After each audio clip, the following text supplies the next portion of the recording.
राजा उपरिचर वसु नदी किनारे भ्रमण कर रहे थे। तेज स्खलन हुआ, मछली ने निगला। मछली गर्भवती होती है। मछली ने 2 बच्चों को जन्म दिया है, एक पुत्र और एक पुत्री।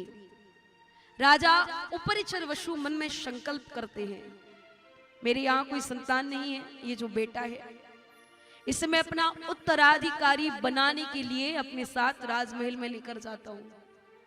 कन्या नदी किनारे एक सेवक रहता था, कन्या उसे पालने पोसने के लिए दे दी।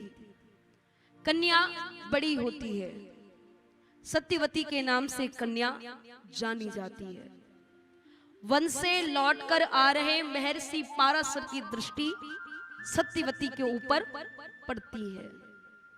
महर्षि पाराशर कहते हैं, देवी मैंने सुना है आपका नाम सत्यवती है।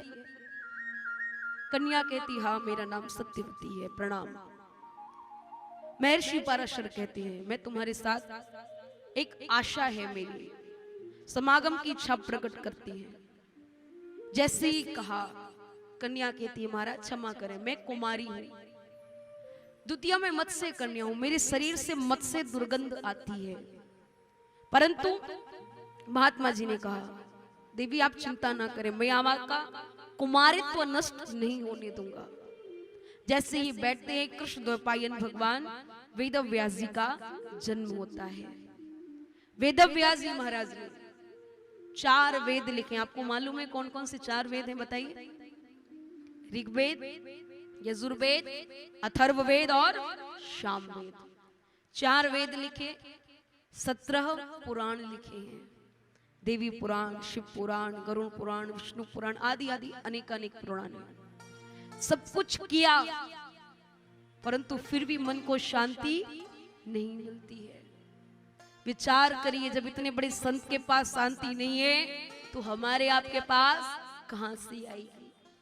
पर कहते हैं, जो व्यक्ति कृष्ण रस प्राप्ति और कृष्ण भक्ति में अगर लीन हो जाता है, अगर उसके मन में कृष्ण भक्ति करने का दृढ़ संकल्प जग जाता है, उठ जाता है, तो उसके मन में शांति हो जाती है। और आपके लिए तो बहुत छोटा सा साधन बता दूं।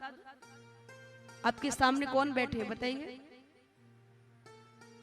थोड़ा सा जोर से बोलो, आवाज ही को नहीं आवे तो मैं तनी कहीं बताऊं। कौन बैठे उड़ा है बोलो? सीताराम जी महाराज।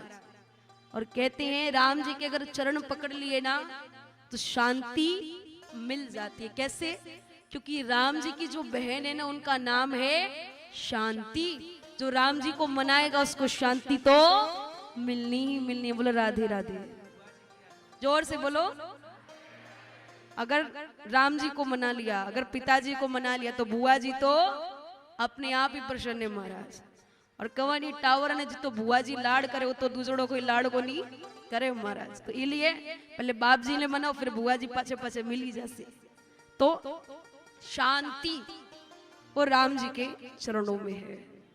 और जिसने प्रभु भक्ति का एक साधन पकड़ा है, चाहे उसे शांति चाहिए, चाहे उसे भक्ति चाहिए, चाहे उसे प्रेम चाहिए, एक रास्ता अगर चुन लिया तो उसके जीवन में प्रभु कृपा होती है। और प्रभु कृपा हुई तो सब कुछ मिलना सहज है। वेदव्यास जी ने सब कुछ किया, शांति नहीं मिली। नारद जी से भागवत श्रवण करते हैं तो उनके मन में शांति होती है।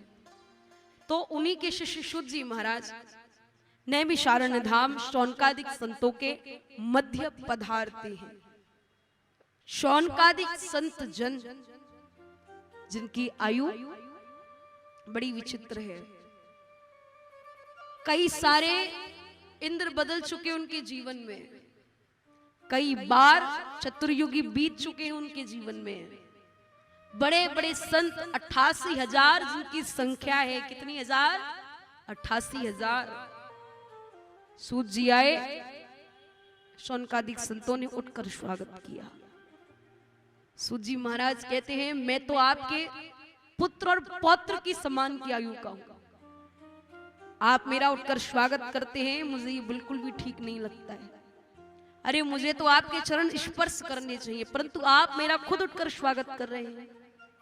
शौनकादिक संत जन कहते हैं कोई जीवात्मा आयु में बड़ा नहीं होता है, कोई भी व्यक्ति धन में बड़ा नहीं होता है, कोई भी बल में बड़ा नहीं होता है। बोले तो सच्चा बड़ा कौन है?